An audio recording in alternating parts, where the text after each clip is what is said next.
Good morning students, CCA online education channel में आप सभी विद्यार्थियों का स्वागत है। आज क्लास बच्चों अपन स्टार्ट करते हैं लास्ट क्लास के आगे से। लास्ट क्लास में बच्चों अपन ने स्टडी की थी कि आपके मर्दा के जो अवयव होते हैं वो कितने प्रकार के होते हैं, कौन कौन से उसके अवयव होते हैं, उसका वर्गीकरण जो होता है उसके बारे में अपन ने लास्ट क्लास में चर्चा कर ली थी। अब अपन देखते हैं बच्चों, उनको विस्तार से देखते हैं कि वो जो अवयव हैं वो कौन कौन से हैं। तो देखो बच्चों, मर्दा अवयव, मर्दा अवयव में अपन ने बात की थी कि मर्दा के अंदर दो प्रकार के पदार्थ होते हैं। 50% जो भाग होता है वो ठोस पदार्थ होता है, जबकि 50% जो होते हैं वो रंध्रावकाश होते हैं। तो अपन यहाँ लिखते हैं कि मर्दा अवयव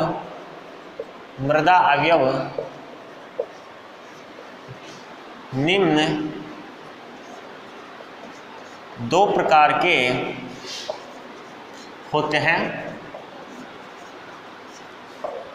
पहला जो प्रकार है वो है बच्चों मर्दा ठोस, जो आपको पता है 50% होते हैं, और दूसरा है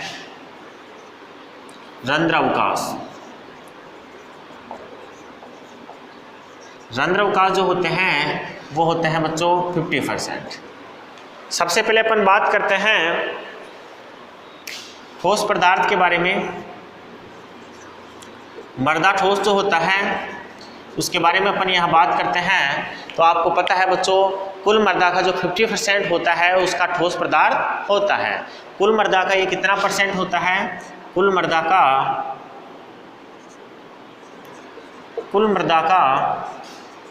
50% मर्दा ठोस पदार्थ होता है। कुल मर्दा का ये 50% होता है, और ये दो प्रकार के होते हैं।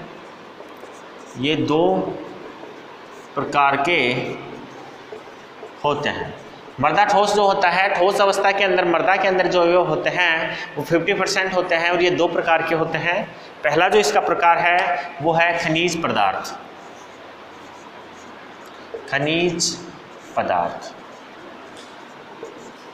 देखो बच्चों, खनिज पदार्थ क्या होते हैं? सामान्यतः जो मिनरल्स होते हैं वो मर्दा के अंदर पाए जाते हैं, वो खनिज पदार्थ की श्रेणी में आते हैं। ये कुल मर्दा का 45% होते हैं, और ठोस पदार्थ यदि हम बात करें तो ये 90% जो होता है वो ठोस पदार्थ की खनिज पदार्थ ही होते हैं। खनिज पदार्थों में यदि हम बात करें तो खनिज पदार्थ की जो मात्रा होती है वो आपके मर्दा के निर्माण के लिए जो पैतृक पदार्थ काम में आते हैं उन पदार्थों के ऊपर निर्भर करती है। जिस पैतृक पदार्थ के द्वारा मर्दा का निर्माण हुआ है उस खनिज की जो मात्रा होती है वो मर्दा के अंदर अधिक मात्रा में होती है। मुख्य रूप से जो मृत्तिका होती है, उस मृत्तिका और जो आपके फॉल्सपार होता है, और जो आपके कुछ मात्रा में उसके अंदर बालू मृदा होती है, ये मर्दा के अंदर अधिक मात्रा में होती हैं। इसके अलावा यदि हम बात करें तो एल्युमिनियम है, आयरन है, ऑक्सीजन है, ये जो होते हैं, सिलिका है, ये कुल मर्दा खनिज पदार्थ का 90% भाग पाया जाता है। तो अपन यहाँ नोट करते हैं पहले कि ये कुल मर्दा का 45% हिस्सा होता है। कुल मर्दा का 45% भाग क्या होता है बच्चों? खनिज पदार्थ होता है। दूसरी बात करें तो जिस मर्दा से जिन पैतृक पदार्थों से मर्दा का निर्माण होता है उस खनिज की मात्रा मर्दा में अधिक होती है।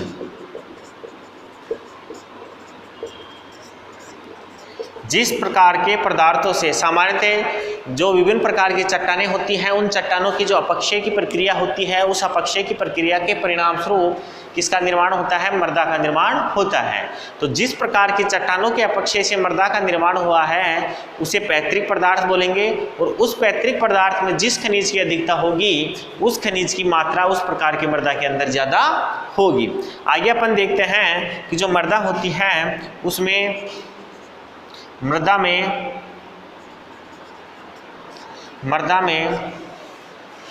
90% खनिज सिलिका, एल्यूमिनियम, आयरन व ऑक्साइड होते हैं। देखो बच्चों, कुल खनिजों की अगर हम बात करें तो कुल खनिजों का 90% जो हिस्सा होता है वो आपके सिलिका, एल्यूमिनियम, आयरन और ऑक्साइड खनिज जो होते हैं उन्हीं का होता है। मृदा के अंदर सबसे ज़्यादा जो खनिज पाए जाते हैं वो आपके सिलिका, एल्यूमिनियम और आयरन के साथ ऑक्साइड होते हैं। साथ ही मृदा में मृत्तिका व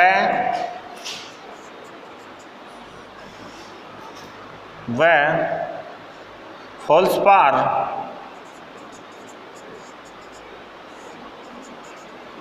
खनिज की भी अधिकता होती है।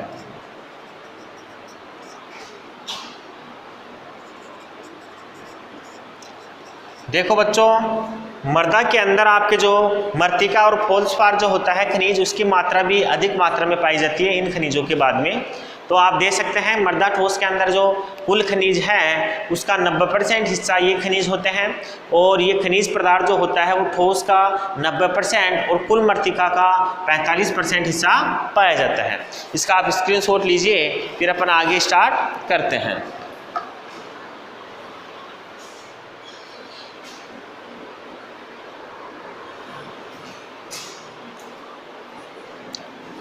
ये अपन ने ठोसों के एक प्रकार की बात कर ली है। दूसरे प्रकार की अगर हम बात करें यहाँ ठोसों की, तो आपके दूसरा जो भाग है वो है बच्चों आपके यहाँ पे दूसरा है कार्बनिक पदार्थ। कार्बनिक पदार्थ की अगर हम बात करते हैं तो आपके मृदा के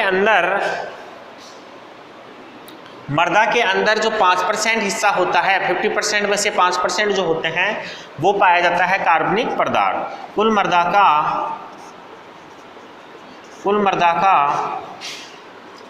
5% कार्बनिक पदार्थ होता है। देखो बच्चों, कार्बनिक जो पदार्थ होता है उसमें दो प्रकार के पदार्थ सम्मिलित होते हैं। इसके अंदर सड़े गले कार्बनिक पदार्थ जिसे अपन ह्यूमस बोलते हैं वो सम्मिलित होते हैं, और इसके साथ ही उसके अंदर जो सूक्ष्म जीव होते हैं जो जीवित अवस्था में पाए जाते हैं वो भी कार्बनिक पदार्थ की श्रेणी में ही आते हैं। तो अपन यहाँ नोट करते हैं कि इनमें ह्यूमस व जीवित सूक्ष्म जीव सम्मिलित होते हैं।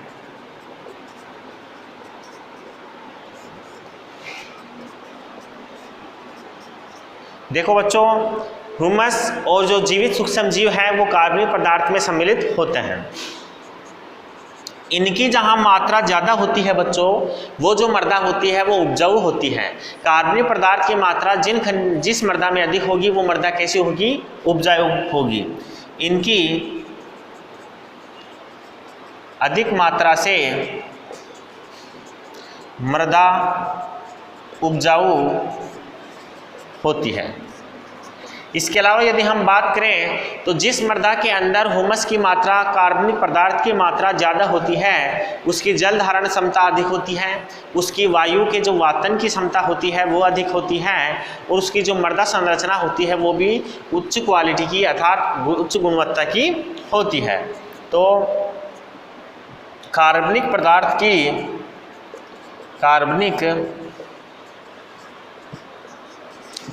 की अधिकता वाली मृदा की जल धारण क्षमता अधिक, जल धारण क्षमता अधिक, मृदा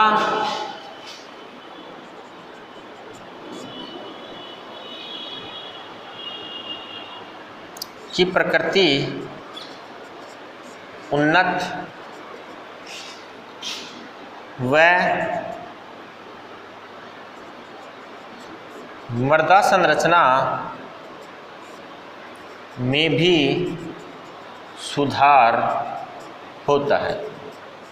देखो बच्चों, ध्यान रखना कि जिस मृदा के अंदर आपके कार्बनिक पदार्थ की मात्रा अधिक होती है वो अधिक उपजाऊ होती है, जल धारण क्षमता उसकी अधिक होती है, वायु के वातन की क्षमता ज़्यादा होती है और उसकी जो प्रकृति होती है, उसकी जो संरचनात्मक गुणवत्ता होती है वो कैसी होती है, उन्नत प्रकृति की होती है। इसका आप स्क्रीनशॉट लेके नोट कीजिए। फिर अपन देखते हैं इसका दूसरा वाला भाग, रंध्रावकाश। ये मृदा ठोस वाला जो भाग है वो कंप्लीट है। आगे अपन देखते हैं, रंध्रावकाश की बात कर रहे थे और रंध्रावकाशों में यदि हम बात करें यहाँ तो मृदा के अंदर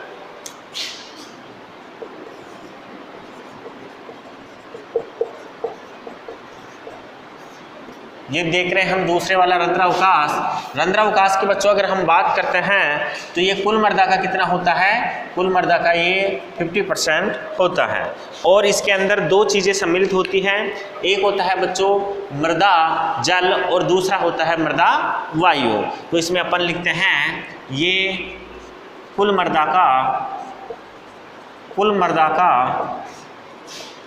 50% भाग होता है। इसमें दो भाग होते हैं। पहला जो भाग है बच्चों वो है आपके मृदा जल, मृदा जल। देखो बच्चों, लास्ट क्लास में अपन ने चर्चा की थी मृदा के में उपस्थित जल के बारे में। तो जो जल होता है वो रंध्रावकाश में पाया जाता है और इसकी जो मात्रा होती है वो 25% के अंदर होती है कुल मृदा की। जल ये जो होता है मृदा के अंदर, ये पेड़ पौधों के लिए आवश्यक होता है। लास्ट क्लास में अपन ने बात की थी कि जो पोषक तत्व होते हैं वो जल में घुलने के बाद ही जल के द्वारा ही पादप की जड़ों के माध्यम से पेड़ के विभिन्न भागों तक, विभिन्न हिस्सों तक पहुँचते हैं। तो जल एक अच्छा विलायक होता है जिसके कारण जो मृदा में उपस्थित खनिज पोषक हैं वो कहाँ तक पहुँच जाते हैं, पेड़ पौधों तक पहुँच जाते हैं। इसके अलावा जो जल होता है वो कोशिका विभाजन को प्रेरित करता है, कोशिका वृद्धि को प्रेरित करता है, जिससे पादप की वृद्धि बढ़ती है। और यदि जल की कमी हो जाती है तो पादप क्या हो जाते हैं, शुष्क होकर नष्ट हो जाते हैं। तो इस प्रकार से अपन देखें तो आपके जो मृदा जल है ये कुल मृदा का 25% होता है। कुल मृदा का कितना होता है बच्चों, ये 25% होता है। ये जल एक अच्छा विलायक होता है, जल एक अच्छा विलायक होता है जो खनिज पोषक तत्वों को घोलकर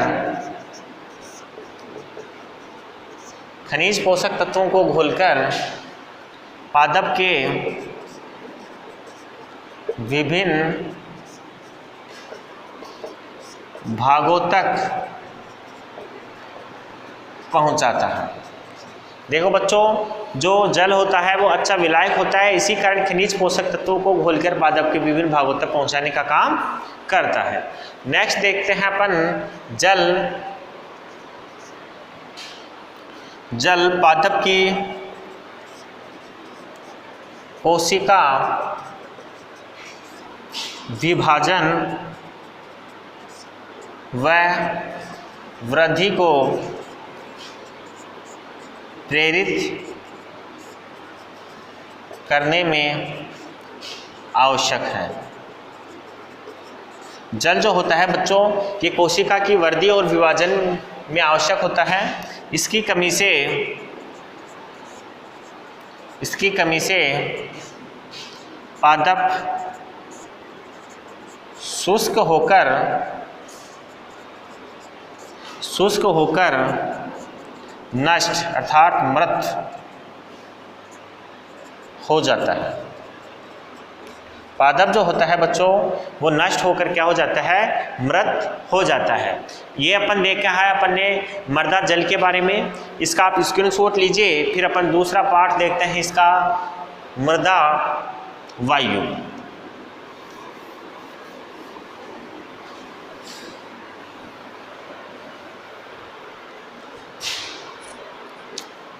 दूसरा इसका भाग है बच्चों मृदा वायु। देखो बच्चों, मृदा वायु जो होती है ये भी मृदा कुल मृदा की 25% होती है। और मृदा वायु जो होती है वो जड़ों को श्वसन की प्रक्रिया के लिए आवश्यक होती है। अगर हम वायुमंडल और मृदा में उपस्थित जो वायु की बात करें तो ऑक्सीजन की बात करते हैं तो वायुमंडल की तुलना में जो ऑक्सीजन होती है वो मृदा वायु में कम होती है, जबकि जो कार्बन डाइऑक्साइड जो होती है उसकी मात्रा क्या होती है, वायुमंडल की तुलना में अधिक होती है। इसी के साथ यदि हम नाइट्रोजन की बात करें तो नाइट्रोजन भी वायुमंडल की तुलना में मृदा के अंदर कम मात्रा में पाई जाती है। जैसे जैसे हम गहराई के अंदर जाते हैं वैसे वैसे जो मृदा होती है उसमें CO2 की मात्रा अर्थात कार्बन डाइऑक्साइड की मात्रा बढ़ती जाती है और जो ऑक्सीजन गैस होती है उसकी मात्रा कम होती जाती है। तो इस प्रकार से जो रिलेशन होता है मृदा के अंदर गैसों का वो तुलनात्मक रूप से संगठन जो होता है वो वायुमंडल की तुलना में कम अलग प्रकार का संगठन पाया जाता है। इसको अपन एक एक करके नोट करते हैं। सबसे पहले अपन नोट करते हैं कि पेड़ पौधों की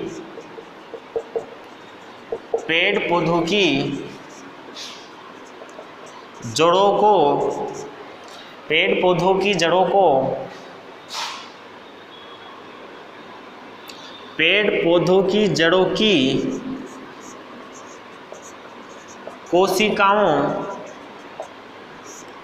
कोशिकाओं को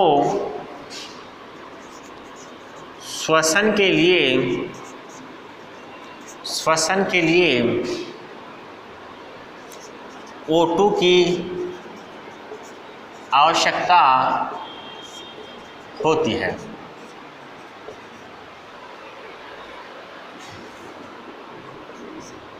मृदा वायु कुल मृदा की 25% होती है। 25% हिस्सा कुल मृदा का मृदा वायु के रूप में होता है। संगठन में यदि हम बात करें तो CO2 की मात्रा मृदा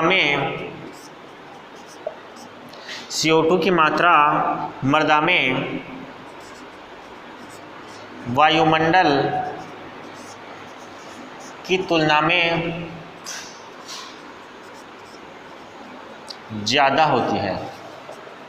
CO2 की जो मात्रा होती है वो मृदा के अंदर वायुमंडल की तुलना में अधिक होती है। इसी प्रकार O2 व N2 की मात्रा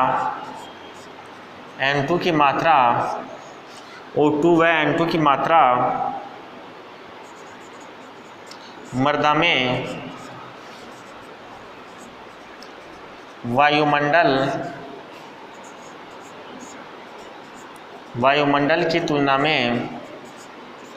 वायुमंडल की तुलना में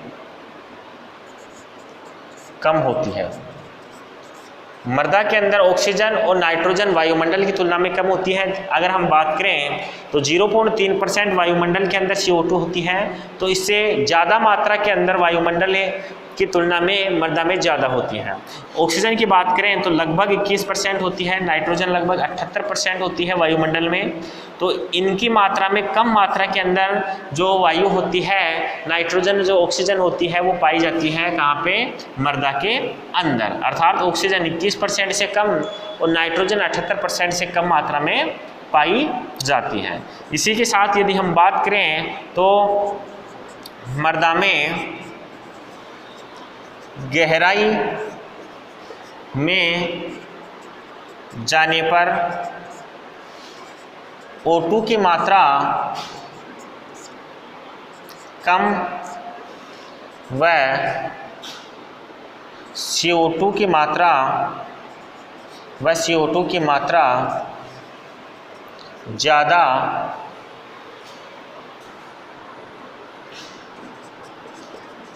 होती जाती है। जैसे जैसे बच्चों अपन गहराई में जाते हैं वैसे वैसे मृदा के अंदर क्या होता है, ऑक्सीजन की जो मात्रा होती है वो कम होती जाती है और CO2 की मात्रा बढ़ती जाती है। तो यहाँ तक अपन ने कंप्लीट किया है आज मृदा के अवयव कौन कौन से होते हैं जिसके बारे में अपन ने चर्चा की है।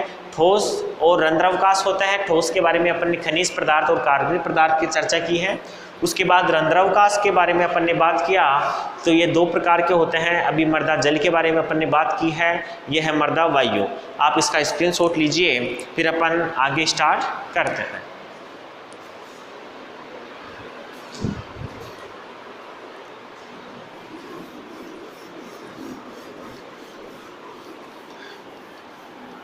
ये बच्चों मृदा अवयव जो होते हैं उसके अपन ने यहाँ चर्चा की है। आगे आपके मृदा के कुछ 2 प्रकार हैं, एक होती है बच्चों मृदा अवमृदा और एक होती है बच्चों पृष्ठ मृदा।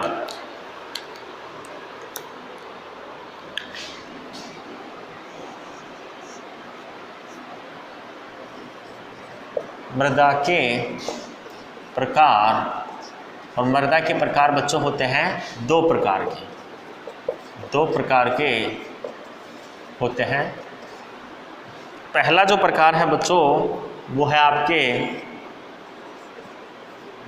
पृष्ठ मृदा और दूसरा जो प्रकार है वो है आपके अवमृदा। मृदा जो होती है उसको अपन 2 प्रकार से विभाजित कर सकते हैं, 2 प्रकार से वर्गीकृत कर सकते हैं। पहली प्रकार की मृदा को पृष्ठ मृदा बोलते हैं और दूसरे प्रकार की जो मृदा होती है उसको अवमृदा कहते हैं। अपन पहले देखते हैं पृष्ठ मृदा होती क्या है, इसके बारे में अपन चर्चा करते हैं थोड़ी सी। देखो बच्चों, पृष्ठ मृदा जो होती है ये आपके जो मृदा जो होती है उस मृदा खनिज की सबसे ऊपर वाली परत होती है। लगभग ये 0 से लेके आपके 15 सेंटीमीटर तक की मोटी जो आपके परत है मृदा की सबसे ऊपर वाली परत, जहाँ पे कृषि के दौरान यंत्रों का उपयोग किया जाता है, कृषि यंत्रों का औजारों का जहाँ पर उपयोग किया जाता है, ये लगभग 15 सेंटीमीटर तक की मोटाई की परत होती है, उसे अपन बोलते हैं पृष्ठ मृदा। अगर उपजाऊपन के आधार पे अपन देखें तो ये जो मृदा होती है पृष्ठ मृदा जो होती है वो अधिक उपजाऊ होती है आपके अवमृदा की तुलना में।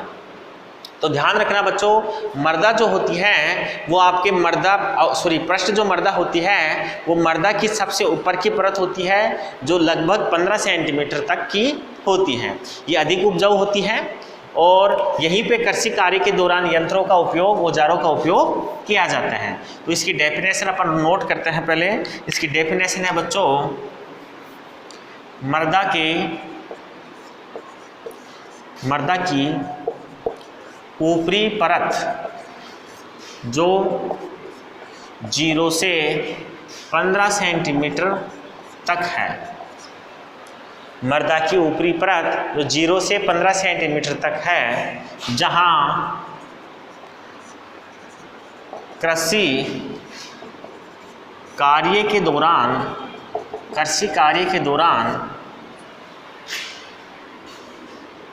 विभिन्न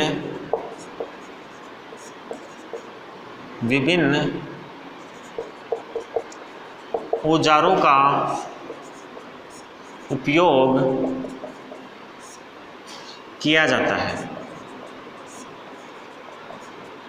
देखो बच्चों, 0 से लेके 15 सेंटीमीटर तक की ऊपरी परत होती है ये, जहाँ पे कृषि कार्य के दौरान औजारों का उपयोग होता है। और ये परत क्या होती है, ये मृदा उपजाऊ होती है। ये मृदा कैसी होती है? उपजाऊ होती है। इसकी डेफिनेशन बच्चों आपको ध्यान रखनी है कि मृदा की ऊपर की परत जो 0 से लेकर 15 सेंटीमीटर तक की होती है वह आपकी कौन सी मृदा कहलाती है? पृष्ठ मृदा कहलाती है। यहीं पे आपके कृषि कार्य के दौरान औजारों का उपयोग होता है। और ये जो मृदा होती है वो उत्पादन की दृष्टि से अगर हम देखें तो ये क्या होती है? उपजाऊ होती है। दूसरे प्रकार की जो मृदा है वो है बच्चों आपके अवमृदा। अवमृदा, देखो बच्चों अवमृदा जो होती है यह आपके 15 सेंटीमीटर की मृदा अर्थात जो पृष्ठ मृदा होती है उस पृष्ठ मृदा से नीचे की पृथ्वी की जितनी भी गहराई है वहाँ तक की मृदा अवमृदा कहलाती है। अर्थात पृष्ठ मृदा से नीचे की जो मृदा बच गई शेष वो मृदा आपकी अवमृदा कहलाती है। यदि हम उपजाऊ के आधार पर देखें तो तुलनात्मक रूप से पृष्ठ मृदा की तुलना में इसमें उपजाऊ क्षमता कम होती है। तो इसकी अपन डेफिनेशन नोट करते हैं। पृष्ठ मृदा से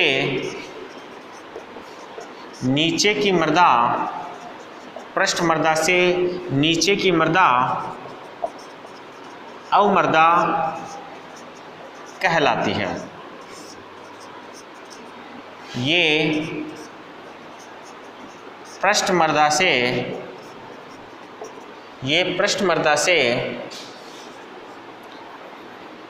कम उपजाऊ होती है। देखो बच्चों पृष्ठ मृदा के नीचे की मृदा ये होती है और ये जो मृदा होती है ये मृदा आपके किससे? पृष्ठ मृदा की तुलना में कम उपजाऊ होती है। इसे आप स्क्रीनशॉट लेके नोट कीजिए। फिर अपन देखते हैं बच्चों इससे आगे क्या है।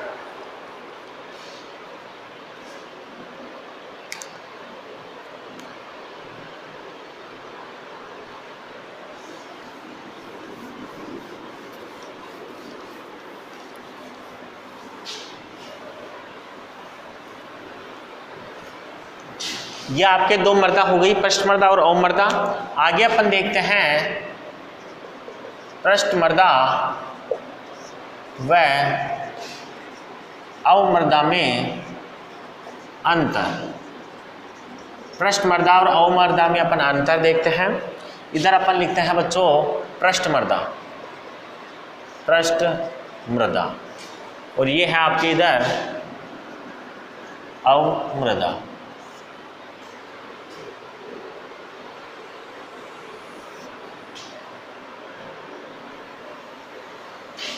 एक एक करके हम इसके अंतर नोट करते जाएंगे कि पृष्ठ मृदा और जो अवमृदा होती है उसके अंदर किस प्रकार से अंतर हैं और क्या क्या अंतर हैं। सबसे पहले अपन बात करते हैं पृष्ठ मृदा की, तो उसकी अपक्षयित जो होती है क्षमता होती है वो अपक्षयित अर्थात अपगठित होने की जो क्षमता होती है वो क्षमता अधिक होती है। और जो अवमृदा होती है उसकी अपक्षयित होने की जो क्षमता होती है वो कैसी होती है? कम होती है। तो अपन यहाँ नोट करते जाते हैं। पहला अंतर है इसकी अपक्षयित क्षमता अधिक होती है। देखो बच्चों पृष्ठ मृदा की अपक्षयित क्षमता कैसी होती है? अधिक होती है। और अवमृदा की बात करें तो इसकी अपक्षयित क्षमता कम होती है। तुलनात्मक रूप से दोनों की अगर हम बात करते हैं तो इसकी अपक्षयित क्षमता कैसी होती है? पृष्ठ मृदा की अधिक होती है और उसकी कैसी होती है? कम होती है।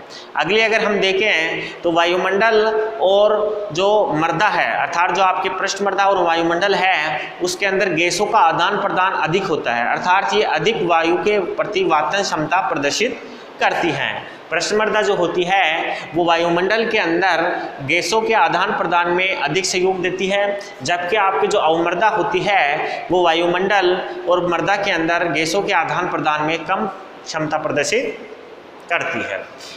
तो अपन यहाँ लिखते हैं इसमें, इसको ऐसे लिखते हैं पृष्ठ मृदा व वायुमंडल में गैसों का आदान प्रदान अधिक होता है। गैसों का आदान प्रदान कैसा होता है बच्चों? अधिक होता है। जबकि अवमर्दा व वायुमंडल में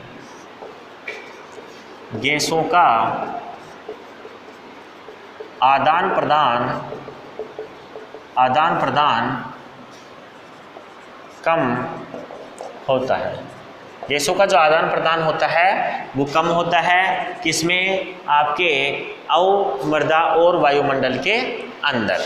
आगे हम यदि अंतर की बात देखें तो आपकी जो पृष्ठमर्दा होती हैं उसमें कार्बनिक पदार्थ की मात्रा अधिक होती है, जबकि अवमर्दा के अंदर कार्बनिक पदार्थ की जो मात्रा होती है वो कम होती है। तो अपन लिखते हैं इसमें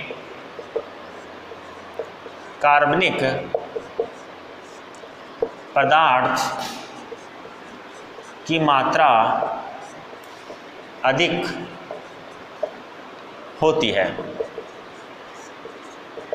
जबकि इसके अंदर इसमें कार्बनिक पदार्थ, जिसे अपन ह्यूमस भी कह सकते हैं, मृदा जीवांश पदार्थ भी कह सकते हैं, की मात्रा कम होती है। देखो बच्चों, कार्बनिक पदार्थ जो होते हैं उसकी मात्रा आपके पृष्ठमर्दा में अधिक होती है और आपकी जो अवमर्दा होती है उसके अंदर कम मात्रा के अंदर आपके कार्बनिक पदार्थ पाए जाते हैं। सूक्ष्म जीवों की यदि हम बात करें, जीवित सूक्ष्म जीव जो होते हैं उनकी क्रियाशीलता की बात करें तो पृष्ठमर्दा के अंदर सूक्ष्म जीव जो होते हैं जीवित अवस्था में वो अधिक क्रियाशील होते हैं, जबकि जो अवमर्दा होती है उसके अंदर सूक्ष्म जीव जीवित अवस्था में कम सक्रिय होते हैं। तो अपन यहाँ नोट कर देते हैं कि इसमें सूक्ष्म जीवों की क्रियाशीलता ज़्यादा होती है। सूक्ष्म जीवों की जो क्रियाशीलता होती है वो पृष्ठमर्दा में ज़्यादा होती है, जबकि अगर हम यहाँ बात करें तो इसमें अर्थात अवमर्दा में सूक्ष्म जीवों की क्रियाशीलता कम होती है। अर्थात सूक्ष्म जीव जो होते हैं वो कम क्रियाशील होते हैं। कौन सी मृदा के अंदर बच्चों?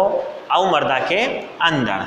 नेक्स्ट अपन बात करते हैं आगे के अंतर की। तो देखो बच्चों, जो पृष्ठमर्दा होती है वो अधिक उपजाऊ होती है और जो अवमर्दा होती है वो कैसी होती है?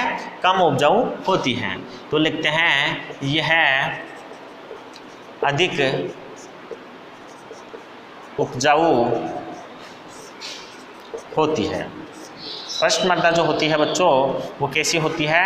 ये अधिक उपजाऊ होती है, जबकि आपके जो अवमर्दा होती है ये कम उपजाऊ होती है।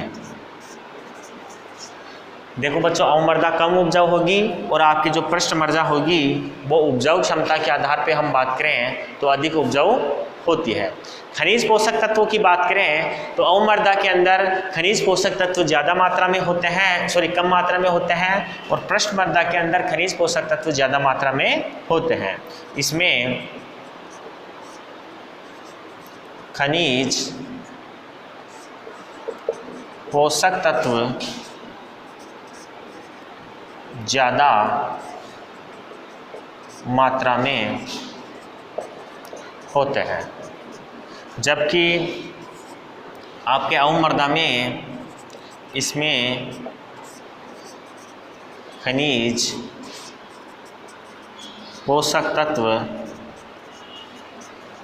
कम मात्रा में होते हैं। खनिज पोषक तत्वों की यदि हम मात्रा की बात करें तो इसके अंदर कम मात्रा के अंदर खनिज पोषक तत्व होते हैं अवमृदा में, जबकि पृष्ठ मृदा के अंदर अधिक मात्रा में खनिज पोषक तत्व होते हैं। मृदा के रंग की बात करें तो आपकी जो पृष्ठ मृदा होती है वो हल्के भूरे या गहरे भूरे रंग की होती है, जबकि अवमृदा जो होती है वो पीले रंग की या हल्के पीले रंग की होती है। तो अपन यहाँ लिखते हैं यह भूरे या गहरे भूरे रंग की होती है, यह आपके भूरे या गहरे भूरे रंग की होती है, जबकि अवमृदा जो होती है वो आपके पीले या हल्के पीले रंग की होती है। नेक्स्ट अपन बात करते हैं आगे, तो धनायन विनिमय क्षमता जो होती है पृष्ठ मृदा की वो अधिक होती है, और अवमृदा की धनायन विनिमय क्षमता कैसी होती है, कम होती है। धनायन विनिमय क्षमता के बारे में आप जानते होंगे, धनायनों के आदान प्रदान की जो क्रिया होती है, दूसरे प्रकार के धनायनों को ग्रहण करना, एक प्रकार के धनायनों को त्याग देना, इस प्रकार की क्षमता धनायन विनिमय क्षमता कहलाती है। तो इसकी धनायन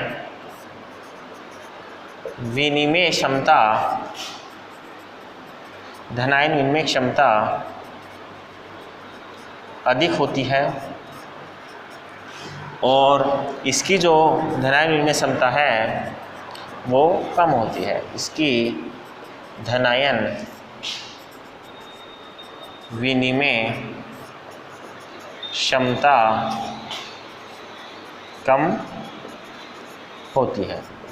देखो बच्चों, धनायन विनिमय क्षमता के बारे में अपन ने यहाँ बात की है, तो पृष्ठ मृदा की धनायन विनिमय क्षमता अधिक होती है और अवमृदा की कैसी होती है, कम होती है। यह आपके जो अंतर है, मुख्य अंतर, वो मैंने आपको लिखा दिए हैं, समझा दिए हैं, उनको आप स्क्रीनशॉट लेके नोट कीजिए और इनको कॉपी में नोट डाउन करने के बाद अच्छे से याद कर लीजिएगा। आज की क्लास अपनी यहीं तक रहेगी, नेक्स्ट क्लास में अपन स्टार्ट करेंगे इससे आगे से। थैंक यू, धन्यवाद।